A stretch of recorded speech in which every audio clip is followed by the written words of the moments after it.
So this is part 2 of my video, and I'm just using card this time instead of paper. So this is a bit more of an experimental one because I've not tried this. I think it will work because I'm aware that those of you who don't have good quality paper at home might struggle a bit, but pretty much everybody's got one of these, this kind of food packaging at home, and that I think is going to be effective. So I'm going to cut this out, do the same preparation of scoring, fold it, and see if that works, and if it does, you've got another option.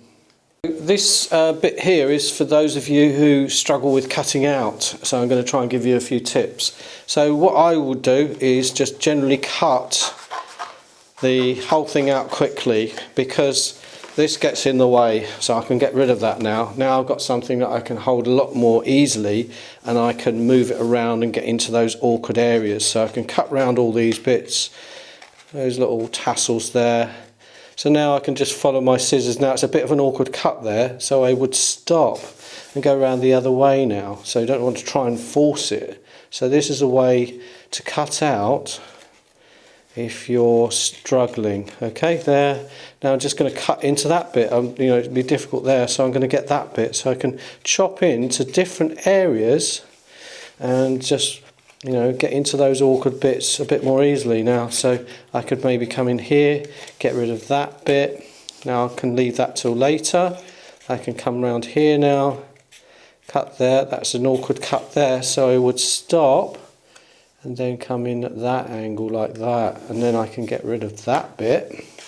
And now that means I can get into that awkward angle there, and then I can probably just do that, then that angle there, and that means because I've got that little lip there, I can get into there now, and then I can cut. Okay, so gradually, if you do it that way, you can get into those little zigzag shapes a little bit more easily just by pulling out. Alright, so that's just how to cut out awkward shapes.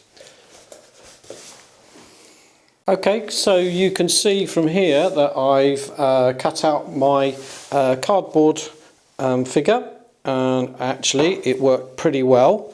I worked on just making these folds a little bit up rather than just straight across, because what I found was once I did it straight they were going downwards, so I did a V shape on the feet. So you might need to experiment with your own drawings about how that works, but this is pretty effective. I'm quite happy with that.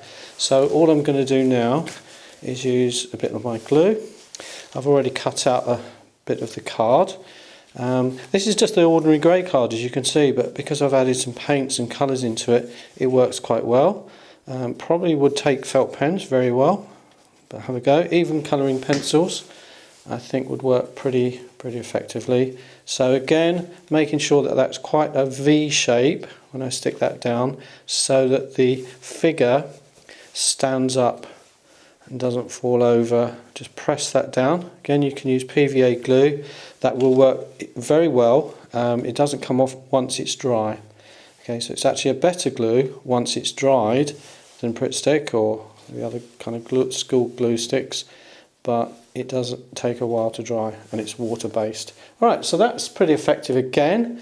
I could have a little thing there so I can push that in and out if it's coming onto the stage and talking, coming off. So I could work out having a little kind of handle on that using I don't know, another bit of card. Satay sticks, I've got some satay sticks with they're quite long. I could add that onto it, experiment, and then moving out, or just have it as it is. Alright, full of ideas. That's using normal food carton card. So you draw your figures on that, and then you've got another option. Okay, have a go.